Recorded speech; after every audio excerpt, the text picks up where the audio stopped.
ಮುಂಜಾನೆ ನಾವು ಇಂದು ಗಾಂಧೀಜಿಯವರ ಬಗ್ಗೆ ಅದಿಂದ ಅವರಿಗೆ ಹೇಳುತ್ತೇವೆ. ಅಂದು ಅಕ್ಟೋಬರ್ 2, 1869. ಆ ದಿನವೇ ಬಾಬೂಜಿಯವರು ಜನಿಸಿದರು.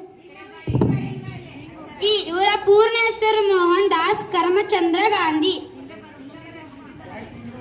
ಈ ಮಹಾತ್ಮರು ಹುಟ್ಟಿದ್ದು ಗುಜರಾತಿನ ಪೋರ್ಬಂದರ್.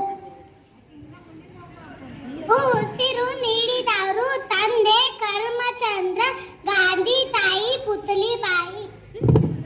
ಹೇಗೂ ನೀಲಕದ ಆತ್ಮಸಾಕ್ಷಿ ಇವರದು. ಋತು ಮಾರ್ಗದಲ್ಲಿ ಭಾರತಕ್ಕೆ ಸ್ವಾತಂತ್ರ್ಯ. ಎಂದೆಂದಿಗೂ ಸತ್ಯ ಅಹಿಂಸೆಯನ್ನು ಬಿಡದೆ ಅನುಸರಿಸಿದರು. 7 ಬೀಳುಗಳ ನಡುವೆ ಛಲ ಬಿಡದೆ ಹೋರಾಡಿದರು.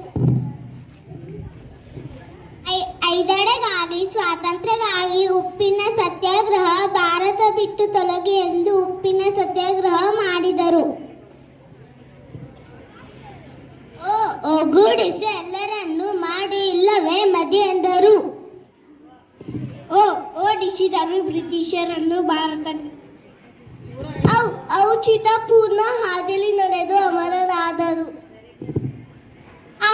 ಅಂದಿಗೂ ಇಂದಿಗೂ